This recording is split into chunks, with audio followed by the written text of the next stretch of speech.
Call back function అని అంటే ఇక్కడ నుంచి మళ్ళీ ఇక్కడికి రిటర్న్ అవుతుందేమో, ఇక్కడ ప్రింట్ అవుతుంది అని అనుకుంటాం. సో బట్ ఇంటర్నల్ గా జరిగేది ఏంటి అని అంటే, మనం ఆల్రెడీ చెప్పుకున్నాం, ఒక ఫంక్షన్ ని కాల్ చేసినప్పుడు వేర్ ఏ ఈక్వల్ టు ఇలా ఇలా వేరియబుల్స్ లా క్రియేట్ అయిపోతాయి అని చెప్పేసి చెప్పుకున్నాం. Where A equal to 2, right?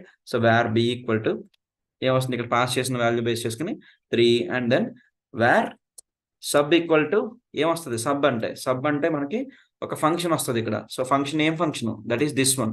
ఈ ఫంక్షన్ అనేది కాల్ అవుతుంది, రైట్? ఏ ఫంక్షన్ మనం పారామీటర్లో ఏ ఫంక్షన్ అయితే కాల్ అవుతుందో ఆ ఫంక్షన్ ఇలా అసైన్ అయిపోతుంది. అప్పుడు ఎప్పుడైతే ఇక్కడ ఆపరేషన్స్ అన్ని చేసేసిన తర్వాత ఈ సబ్ అనే ఫంక్షన్ కాల్ చేస్తున్నాము, ఈ సబ్ అనే ఫంక్షన్ కాల్ చేసిన వెంటనే ఇక్కడికి ఎలా కాల్ అవుతుంది, సింపుల్. ఎలా కాల్ అవుతుంది అని అంటే, మనకి ఆల్రెడీ ఇంటర్నల్ గా where sub equal to function of అని క్రియేట్ అయిపోయింది ఇక్కడ. ఎందుకంటే ఇక్కడ ఏదైతే వేరియబుల్ నేమ్ ఇస్తున్నామో, వేరియబుల్ నేమ్ ఏదైతే సబ్ అని ఇస్తున్నామో అది ఆటోమేటిక్ గా వేరియబుల్ లోపలికి ఫంక్షన్ తీసుకుంటుంది. And then sub of C అని పంపిస్తే ఆటోమేటిక్ గా ఈ సి అనేది ఇక్కడ ప్రింట్ అవుతుంది.